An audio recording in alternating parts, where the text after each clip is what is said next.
And good afternoon. Today is Wednesday, September 1. Wow, Beth, what does that mean for us? Well, we know this is the ninth month. So we've done 9 months plus May, June, July, August, September, October, November, December. That is, what's that? Eight, eight and nine is how many months? 17. Bingo, she won. Bingo, Paquino, Chino. Yes. So it is now, that's 17 months that we have been rolling live today. Can you believe it? 17 months. Because this is, thank you. Thank you. Thank you. Thank you. And my name is, I am Dr. Kimberly Barrington, and I am the CEO and founder of 100 Shades of Disabilities, where we improve the quality of life for persons with diverse abilities economically, legislatively, and through community partnership and education. We are here just to bring you all the latest and greatest in what's happening in all of those areas and how it may or may not affect those persons that have a disability and or someone that they are connected to. Maybe you don't have the disability, but maybe someone you know does. And maybe you have what they call an imperceivable disability that you just don't want nobody to know about and don't want to talk about. Mm-hmm. You know, we all got those secret things that we have, but this is a safe place to be able to have these conversations and to, you're the expert of your own life. I guess that's the best way I can put that. You are the expert and you can talk about what it is that you have experienced and how you have been brought through, brought over, and been able to turn around and assist somebody else. Today, wow, this person is so near and dear to me in the respect that we share so much in common. And I'm telling you, just like with anything, stuff just happens. And it just so happens to be that her cousin was scheduled to be on today. She wasn't able to come on. She said, girl, my cousin could do it. And we're just like, what? So of course, my producer being he who he is, thank you, Gerard Singh. I call him Josh. That's mama's baby. Mm-hmm. I just call him Joshua. What we gonna do? Mom, I got you. And so I just love it. We got somebody. So that's why you guys did not see a promo today, because the guest that we had needed to cancel at the last minute. But we thank God for the cousin. But what is so awesome is that she knows Justin, who was on the show a week ago. And we were talking about what it really means to be inspirational. And so I'm really liking the conversation. We talked, I promise y'all, 3 minutes, and we came up with a title for today's show. And being a millennial, it is a millennial's perspective on leaving a legacy. And what does that look like? I mean, we just make the assumption. So I'm just going to tell my truth. At one of my churches, we had one of the old mothers. She just felt like anybody under the age of 55 just didn't know nothing. They was trifling. Y'all young people, y'all don't feed y'all kids. Y'all give them Kool-Aid and cereal. Y'all don't even buy toilet paper and paper towels. And we was all going to hell. I'm just... I said, don't none of us do nothing right? We're not good for nothing no more. So I love it because we connected on the fact, I don't care how old you are. If you are a PK, which we call a preacher's kid, you bond like this. Like this. Hold on. Like this. Oh, I can't get around that ring. Oh, like this. You just immediately, if you say my grandmama used to, or my grandmama did, or my grandma, is at the church, oh, we bonded. Just that's an immediate bond because we know what that expectation is like. And everybody assumes that young people, the testimony is we in church because we got to be in church. And there's always going to be that one that's going to stay with mama and daddy to help run it, we got to be the usher. We got to take up the collection. Mm-hmm. We got to run the prayer line. We got to be the praise team, the choir, the praise dancer. And if you, God forbid, if you can play an instrument, then you're going to have a microphone over by the drums. or by the organ or the piano or the keyboard, whatever y'all have. If you back in my time, there was a washboard. And you learned how to play the tambourine at 2 years old. So you just pop, pop, pop, pop, pop, pop, pop, pop, and sometimes all of the little tingles wasn't on there. All the tingles wasn't there. So you got to make it tingle, and sometimes that skin was gone off of the head of the tambourine, but you got to still have that pop at the bottom like you was hitting, a snare drum. So I'm just saying, real quick. But I want to say welcome today to Jasmine Barnett, who is from Syracuse, New York. Yes. Hello, everybody. Hello, how are you guys? I hope all is well. You guys are staying safe with this coronavirus. Girl, and the Delta variant. Okay, and all the deviations after that. You got the Lima and the Zulu and the Hulu and good. Let's cry. I'm good to go. Maybe a Netflix here and there. I'm just trying to tell you. You never know at this point. How are you today? You look amazing and fabulous. Thank you. I love it.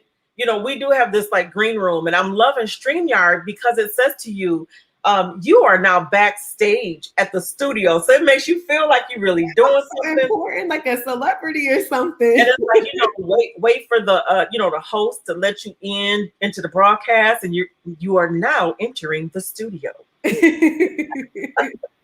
And so we were back there like, okay, do we wear lashes today or do we not put on the lashes? Do we have time or what? Or do we just throw on a pair of glasses? So we went with a pair of glasses and some great lip gloss, and just making it do what it do. Yes, always. So just I think I got your whole life in about 3 minutes. I say there is the glossed over, guarded, elevator pitch that's about 3 minutes that you give to everybody. And so I appreciate it. You're welcome. I appreciated it, but I really want to delve in pretty quickly about what it means to you to have a legacy. And I think your lean is more not what you can get in the natural, but what it is that you have received on the spiritual side as far as a legacy is concerned. Right. That just legacy in general, especially in my day and age as a millennial, that's kind of something that's not deemed as important until after you have children. But for me personally and my upbringing, it was very important for me to think about that as I'm consciously making my, big mile markers. Like after turning 18, it's one of those things like you go to college, and when you're in college, you're finding yourself, you're evolving, you're growing, and you're seeing what goes for you and what doesn't go for you. And that was my prime time to kind of figure out, who am I? What impact do I want to leave? And what's to come after me? What do I want them to be like? Legacy to me is a very impressionable on people, so that you never see them again. They know exactly what you are and who you are. Yes. That's my biggest thing. If I can just have a conversation with somebody, even passing them in the street, glancing, smiling, telling them have a nice day, small conversation, it's stuff like that people remember you for. They don't remember what you look like. They remember more so how you treated them. And everything else is just a bonus. So for me, a legacy is that's just how I perceive that.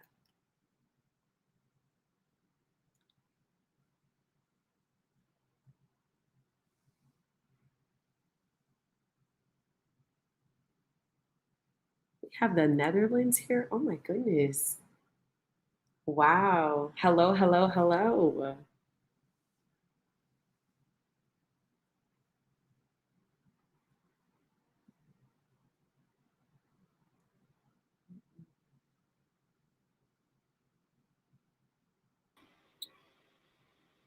Okay. It just booted me right on. We want to say thank you to I want to say this is Arkansas Scorch. who is watching us from the Netherlands. So thank you. And say hey, thank you from the Netherlands. Yeah, that was weird. First we're talking and then now we're not. But anyway, so we say good evening to you. Actually, it's daytime here um, in the United States. We're excited to have you on board today. I think one of the things that we never stop to think about, and I think it's just always unspoken, is that we treat people how we want to be treated.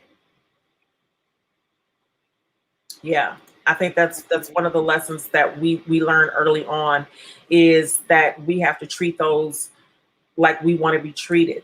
And what is really good about a person who is, if you want to say, has arrived, because one of the things we talked about earlier was having influence and affluence, is being able to treat those that can't do anything for you, treating them well. I think that makes the mark of a really great person. Yes. And it shows their true character. Definitely. And that is one of the things that I really picked up from you when we spoke, is that you've been taught well. Thank you. You've been taught well, and you are very strong and passionate about who it is and how you were established and framed as a young woman. And I think one of the things that we believe, especially as older people, is that we don't think that millennials have that. And I disagree. I really disagree. I had a very interesting conversation with both of my sons today, and I really loved their insights, because I have one millennial and one I think is a Gen X. If it works that way, I think. So I do, yes, because I got a '90s baby, and what are the '80s then? Are they Gen X? I'm not for certain. That is a great question. Yeah, whatever. See, she can look it up real quick. Find out, girl. Find out what are we called? Oh, yes, we're called Gen X. You're absolutely right. Right on the money. Oh my gosh, I got it right. Yes. So I have a millennial. I have a millennial and two Gen Xers, and I think that is who is this? Somebody just came in on our feed. Did you give the link to somebody else? Uh-oh. Nope. I think so. Okay, they're gone now. Okay. You know, so for me to have a Gen Xer and a millennial, and just to hear their perspective as we talk about as a family, how we will continue our legacy, and what does that look like individually and collectively. Right. I loved it. I think that was like, wow. Because all of them have been brought up in the church, and everybody makes the assumption that, oh, okay, as soon as I grow up, oh, I'm out of here. Oh, I cannot wait. I don't want another prayer meeting. I don't want another shut in, and definitely fasting again today. What? Like, yes, I was one of those kids. My mom used to take me everywhere with her when it came to church. I already knew down to the days of the week. Tuesday and Thursday was choir rehearsal. Friday was choir rehearsal for the youth choirs. And I always enjoyed being around that type of environment. It's always been me and my sister and my mother. So with us being around the church family, still to this day, I still talk to everybody from my church family. They've literally watched me grow up. They've watched me just become a young lady. They give me compliments. They affirm me. They let me know, hey, even though you're going through a rough time, you can still keep going, still keep thriving, keep that light. And I really feel like it's very important to establish a church family, but also as you evolve and you grow, keep in contact with them, because those are the same people that keep you grounded and then allow you to say, this is how far you've come from. This is where you're going. I see where you're going. Keep pushing, keep going. So I'm so grateful for them. I've looked up to them as a little kid. I was a little girl in choir rehearsal, a little 4-year-old girl holding a little mic. hands trembling, all of that. That was me. So speaking of which, what is okay? So we're gonna do 2 songs. So the one is, what is your favorite hymn that you heard growing up? And you have to sing a little bit of it. Okay. Oh gosh, how my grandmother used to sing it. She'd be like, by and by, till the morning comes.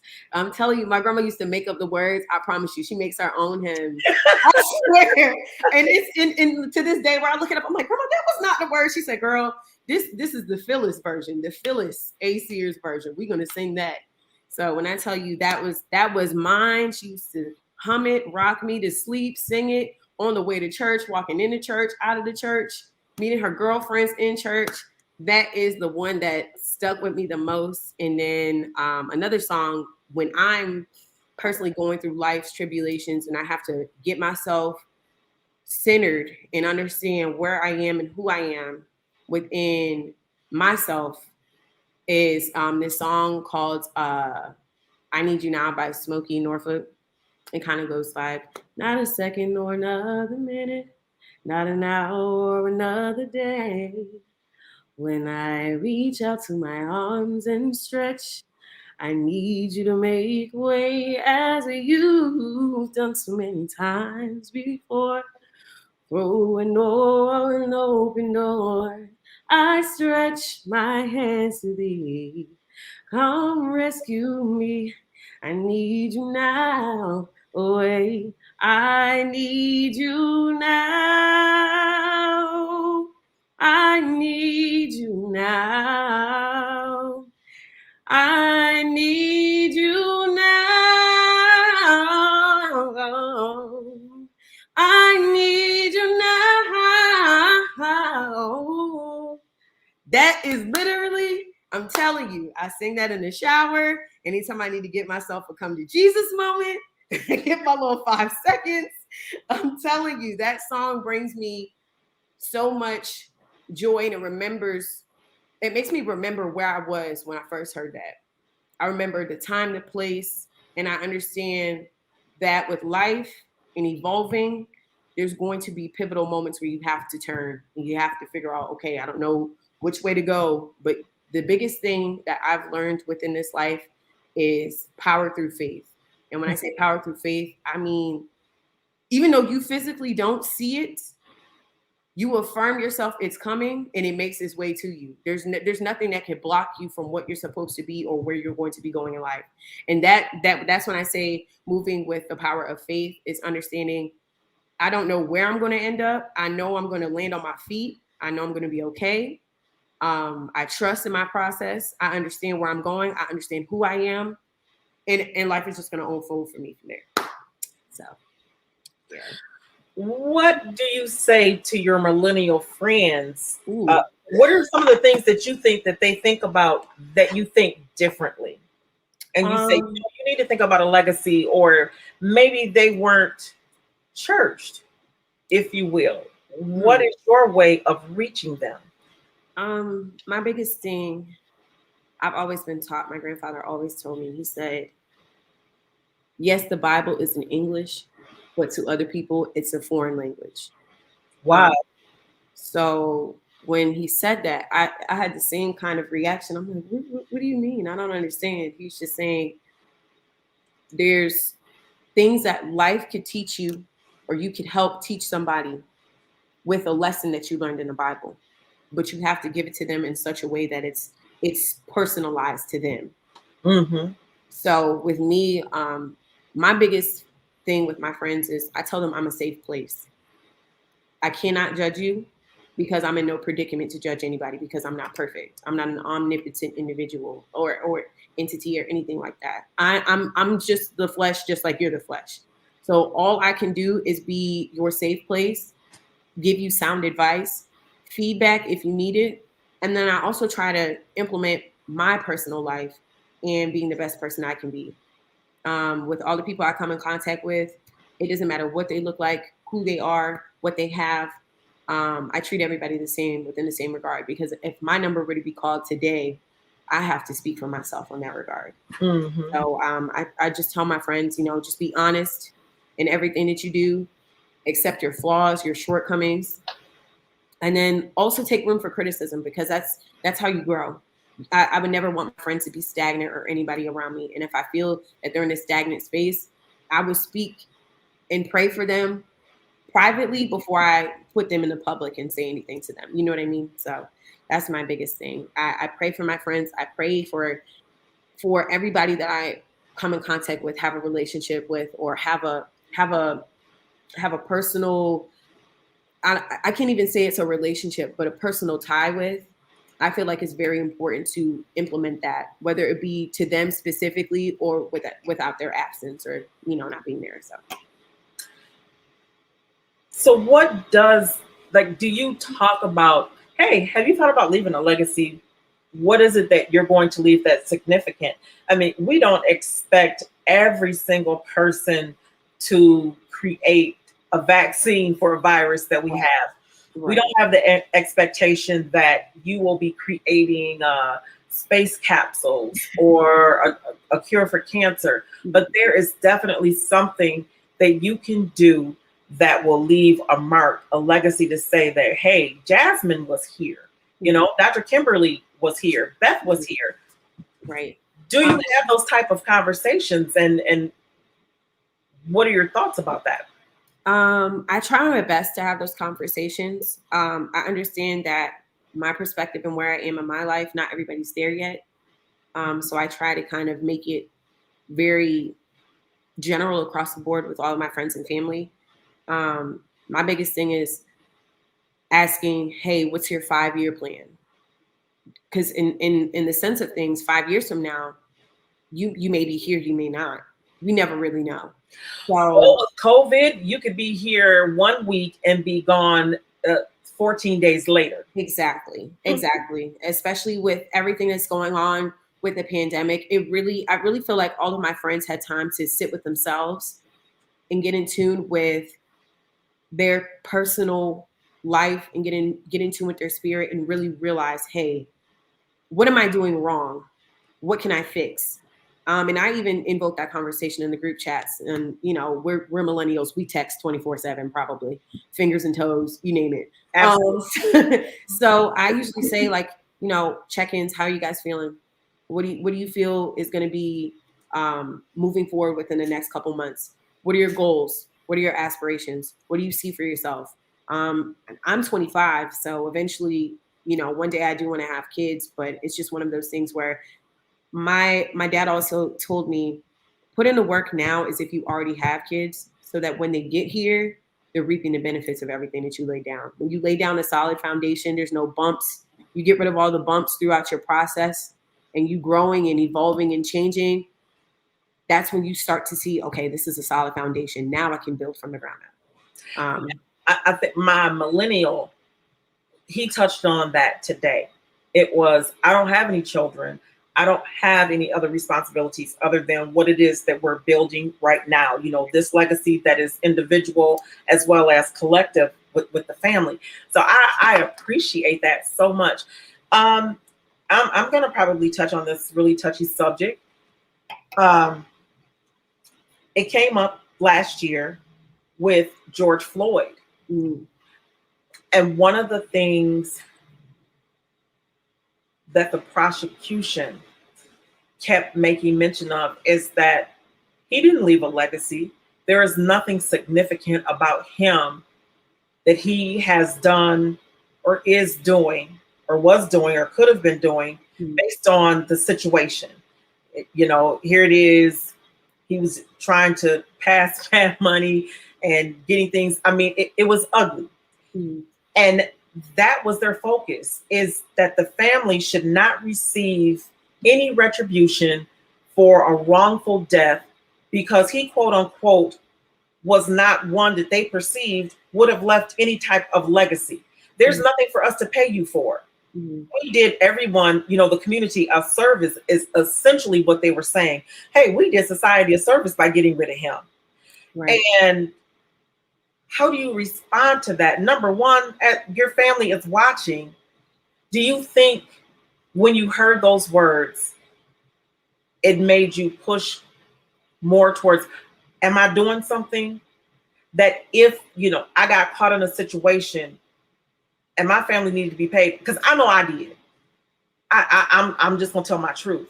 If tomorrow they stop me and they say, I don't care about you and being in a wheelchair, and they snatch my wheelchair out, put me in there, or they do something in the way they handle me that causes death for me based on my disabilities, have I done enough to make my life say that it was worth saving or worth living, or it's worth my family benefiting? Say you owe them. Right. You owe them something. Right. I look at my kids and it's like, am I encouraging? Am I assisting them enough that I have 2 Black sons? Mm-hmm. I have one in particular always fits the description. Mm. What is the description? Because he chocolate? Just by design. He could be light skinned. My son ain't light skinned. Oh, but you fit the description. You get the piece of paper and it's like, wait a minute. This dude right here is light skinned, got light brown eyes and, sandy brown hair. I'm dark skinned. I have dark brown eyes and jet black hair. And you telling me I fit that description? Yeah, well, it just worked. Right. A glimpse. But in that moment, I had to stop and think, have I done enough that somebody else would actually, because that's what you're essentially saying. You haven't left any type of legacy. You haven't done anything that would require remuneration. So have you even thought about that as a millennial? When you think about a legacy, it's like, wow, this is what we have to look at through media. Right. When that whole ordeal happened, well, me personally, it started with the whole Trayvon Martin thing. So that was kind of revisiting an old wound that we're still soothing. Yes. So it's very touchy, and it makes me heighten my awareness of my surroundings. 1, 2, it makes me understand the importance of having. Some people don't think about this, but I have the military to think about a life insurance policy.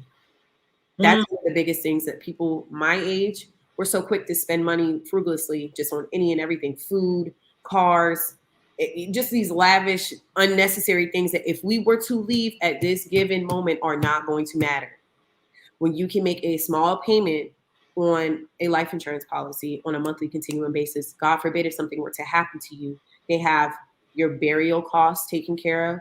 They have whatever bills and expenses you have, and along with making sure everything stays afloat in regards to that. Because grief can cause a lot of things, not only just emotionally, it could take a toll on you financially, physically, a lot of those things. So you also always have to have that in the back of your mind.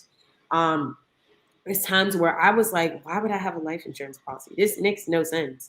Like, even when I was, making my selections and doing my beneficiaries to, okay, my proceeds would go to this person and this person, they would split it up this way. I never thought about it until I see so many people, young people, especially with this COVID thing, dropping like flies. And then on top of that, with this whole racial injustice thing as well, that's also now becoming a very common thing when it should not be. So it makes me think about, okay, I need to make sure not only I'm set, but the people around me, my nuclear family, my immediate family, they're taken care of as well. Because I would hate to not only be the cause of their grief, but be the cause of them suffering in other ways as well. So that's one of my biggest things. I think you made an excellent point. And I've really made this list as I talk to people, have you considered this? Now that you have, and we've had several shows on it, now that you have received all of this stimulus money, some people are now starting to run out, others received so much money in, what do you call unemployment? Many when they filed ended up getting a lump sum by the time the claim went through, and it's like, oh my goodness, wow, what are you going to do with all of that? Right. I mean, I've seen many still are homeless, or those that had no insurance and asking for burial monies. It has just been overwhelming. And I think that you made a great point. Not only have I caused grief in the family because number one, I didn't do everything I could to protect myself, from it by getting a vaccine now that it's available, or even masking up, staying socially distanced, not being frivolous in who I choose to spend time with, really sequestering the way that you should be. I'm not saying hunkering down or you're not socializing, but you know what? It needs to be limited. Right. And who are you being around? It's like that trace contacting. Let's make sure, who do you know? Who's in your circle? What are you doing? It's everyone that's connected to you being safe. Because guess what? I may not have a job right now. I'm staying with my mom and my dad. And hey, it's not fair for me to go and get COVID, bring it back to them, cause them to be sick, and or I get sick because I have asthma, some underlying condition, Right. which is going to exacerbate it, and then bam, I don't make it, and I leave them not only with the grief of it, but now there's hospital bills that have to be paid as well as funeral services. I said, if I get one more inbox about, well, can you assist? And we got this rally, or so-and-so told me to tag you. And it's like, hey, all I can tell you is that you need to be responsible. Seriously. You need to have some financial, responsibility. And as we're watching, people are here today and gone tomorrow. Right. And back to what you were saying about the whole financial concept of things, I really feel like one of the things that moving forward for upcoming generations, we need to have a financial literacy conversation at a very, very young age. So what age do you think that is now? What's the earliest age do you think? I feel like 12 is a very important age because one, you already know how human exchange works. You asking, you receiving for something. You say, mommy, can I do XYZ, XYZ? And her response would be, as long as you do your chores and then some, you can get whatever. So you already know what the gift and the reward concept is. You already know how that goes. So by that time, when you start gifting and rewarding them and giving them incentives, you have to kind of like be like, okay, even though I'm giving you this, do you know why I'm giving you this? Do you know what to do with it? You take a percentage of what I'm giving you and save it for a rainy day. You're asking context of what does it mean to have a rainy day? If mommy doesn't have it right now, you have your stash to pull from. So that kind of shows them the importance of saving and building. And then that could also build some type of confidence within them as well. Instead of having to ask, they already have. So they know how to manage that. So when like holidays, birthdays, stuff like that rolls around, they can pull from that little money pot that they have or keep putting in that money pot to either gift somebody else or do what it is that they want to do. That's how I was taught. I had a specific amount of allowance. Lord knows I hated chores, but the money I liked. So I was just like, but that's real life though. But that's real life. It's like sometimes it's those jobs that we don't like. Because guess what? We got bills we got to pay. Okay. And adulting is bills terrible. That we got to pay. And it's like, we just going to have to make this do what it do. Of course. And then a lot of people my age, millennials, especially when they get off to college, they have that little taste of freedom. And they're like, oh my gosh, I'm going willy-nilly. I'm going crazy. You get all these things sent in the mail in regards to credit cards and all that other stuff. We never really had that conversation of what it means to have an emergency savings or have an emergency money pot to pull from if something were to happen. We really don't understand that until we get out on our own and we have to fall on our face to kind of pick up the pieces, or you kind of have your support system. They tell you like, well, you shouldn't have did that, but this is how you recover from it. And my biggest thing is it's, yes, you make mistakes, is how you recover from those mistakes. And what are you going to do moving forward to prevent those mistakes to keep happening? So, I'm learning now. I don't have it all together financially, but I'm getting there. I want to have passive income as well, along with me having a 9-to-5. Because passive income, even though you don't see the money, you're like, oh, I got extra. I got a little extra here. I got a little extra there. So then you can kind of put things over here and save for this, like you save for a trip, or you save for your mom's birthday gift, or you save for your dad's birthday gift, siblings' birthday gift, stuff like that. I want to be able to evolve mentally, physically, financially, spiritually, so that when I do have my legacy, which would be my children, outside of the degrees that I have and stuff like that, they can see, oh, wow. Like if somebody were to mention their mom, you're like, wow, my mom is really like that. She's making it happen for us. And it's one of those things to where nobody can take that from you because these are your kids, the kids that you birthed. They're affirming you now. You affirm them as children. Now they're affirming you and saying, good job, mommy. You did a great job, mom. It's stuff like that. Even though I don't have any kids, like when I tell my mom, look, you did a good job, she's like, really? And I'm like, yeah. And it's just to see that you, like you said with your sons, I know for a fact they're amazing. They're your kids. They come from you. You're great.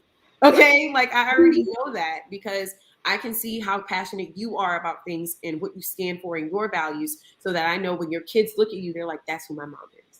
That's what I want to be like. That's a trait I want to adapt. And I want to, move that through other people the same way my mom's done that with other people. Because just imagine, even you having this for 17 months, imagine how many lives you're touching indirectly. People just literally, let me get on for 10 minutes. I don't have enough time. I don't have a lot of time, but just the simple conversations that you're having, they're very important. And it's one of those things that people don't really want to touch on it because they don't know how to touch it. But I know you go for it because somebody has to say it. But guess what? I mean, and for today, we have a viewer from the Netherlands. See? And that is like 2 something in the morning there. So right. The dedication and it pays off. Even though I want to tell you congratulations, because I know this is not going to be you're going to keep going. I already know 17 months is going to be nothing. You're going to look back and be like, wow, it's been 3 years. It's been 4 years. This is something that is very important to have these conversations. Millennials out there, if you guys are watching, please, please, please, please, you are never too grown to learn. Never too grown to learn. You always have to be a student before you can be a teacher. I think that's a good point. That she just was like, oh, wow. Greetings all the way from Texas. Hey, Empress. How are you? Texas. She is Empress the stylist. I love her. We did a show. We did a couple of shows together and she styled me. So she got to come into my personal space. Oh my gosh. And you know how we feel about personal space. I know. So she just, some people call it their, a walk-in closet. I actually took a bedroom that's on the main floor and turned it into a roll-in accessory room. So it has I love that. Everything. Top to bottom, left to right. I know it does. And purchased a little settee, so that when you come in and you can sit down like you at the bougie little shots. So me, I love watching like 1950s and 1960s television because there's such a purity that's there and life was simple and easy. And I just said, okay, they must all be really rich because the mom stays at home. They have the laundry sent out and, they get they dairy delivered. I said, ooh, when I grow up, that's what I'm living for. And I don't have delivery service. They're going to come bring my groceries to the store. I'm going to have a laundry bag. They're going to drop I'm just put my laundry bag on the porch. They're going to come back and bring the laundry back. And so I just knew that, that's living a life to me. Seriously. And so imagine that we're in an age now where you can order your groceries offline and they just deliver them to you. Luxury. Okay, we're living a life of luxury. Landed well, so what are we having for dinner today? What would you like? He says, well, I was really thinking that maybe, I want a ribeye steak. So, I'm on Uber. Like, okay, what else would you like? Yeah. I'm thinking that I want some broccoli with cheese. I said, He said some mashed potatoes. And I said, do you want a dessert? Well, I can have a little something sweet. So I just love it. Boom. And in, 30 minutes, it's at the door and it's done. Me, I get real slick about it, girl. I get some plates out from the house and plate it and act like, Presentation is key. Because I'm telling you, he wasn't at home. I said, well, what you want for dinner? And, he told me everything he wanted. And I just, I was like this. I went and got some flour, put it on my forehead like I had done something. He came in and the dinner was on the table, it was plated, and I had put all of the trash and the boxes and the delivery out in the trash cans. And then put some stuff on top of it. So if if you want to pick it up, he don't really see what it is. He didn't see that. I'm just trying to tell you that's just me. And we got up yesterday. He says, it's like, where's the bags? Oh, the bags is right there. Mm-hmm. If you look to your left. That's my legacy. Look, let me show you how. Let me show you how I did it. Let me show you. We just go, I'm going to help you. We're going to build this income so you can afford, because that to me, it's like, amen. No, amen. Seriously. I'm just saying. I told him, because I'm handicapped. I can't be doing all that. It's so much. I'm handicapped.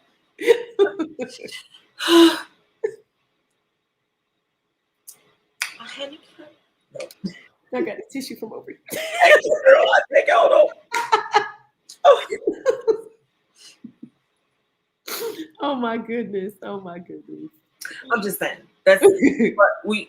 but I love it because I actually got to see today the fruits of my labor with a Gen X and a millennial, and us having the conversation and talking about the individual businesses, how it's individual yet collective.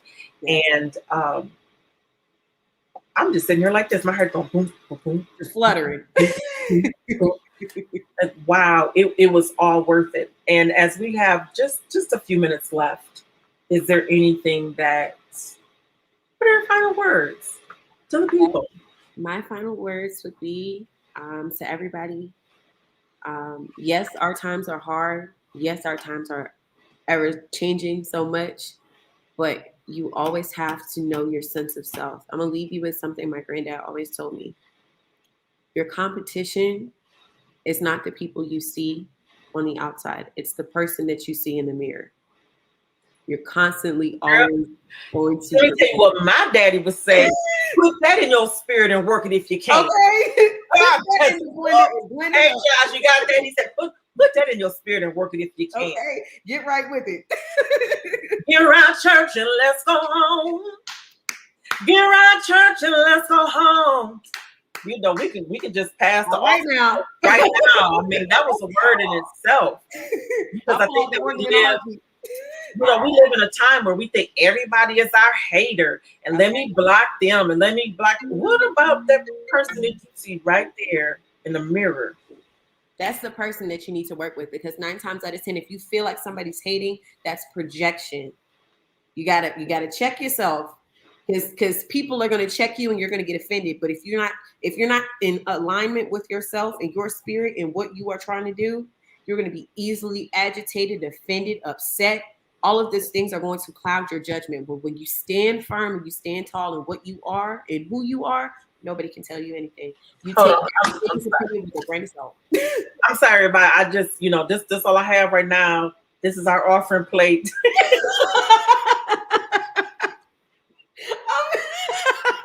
This is all I got. My husband just went and got me a little gift, That's all I have that's handy, but this is my I'm passing the offering plate. Thank you. Because she just preached. That's all I say. She just got done preaching, and I need the choir to stand up now. We have our exiting hymn. and give us an exiting hymn, because it is time to exit the show. Yes. And we're going to say, God be with you until we meet again. Okay. God bless. Because I'm telling you right now that, yes, Empress, we are due for another session. I've been going back to my 60 shows trying to decide what it is that I want to do for the next phase. My producer is looking at putting me on another platform and doing another type of show. Yes. And so I want a different look than what I have on this show. So we definitely will get together, Empress. And I want to say thank you. Number one, just for your willingness on such a short notice to come on. It has just been an honor and a privilege to have the conversation with you on today. Lord, you're gonna make me blush. just what a bubble of joy you have been and that you have brought me. And I think that it gives all of us that are, of the baby boomer age to say, you know what, it's okay for us to sit back and rest and relax because there are some people who are watching us. You know what? I don't think that everybody who is young is just out here young, dumb, and well, we ain't gonna finish the rest of what they used to say about us when we was coming up. Sure. But I believe that you guys do have your heads on a whole lot tighter than what we ever did. I think there's more information and more opportunity than there ever has been for my generation.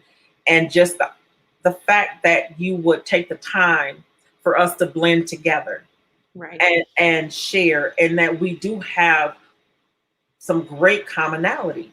We just assume that, oh no, and then them young people. They do pay attention and they are watching. And I think that we are part of the reason why, you may have the feelings that you do about us, because I think one of the things is that we're not as true to ourselves as you guys have learned to be. When you have the ability to show so much of your life through social media, and everything is in a picture, you're able to capture moments of time with your phone, with your camera, and you get to really live in that moment. That's something that we did not have. We didn't learn how to live in that moment. It's always something for a future place. But guess what?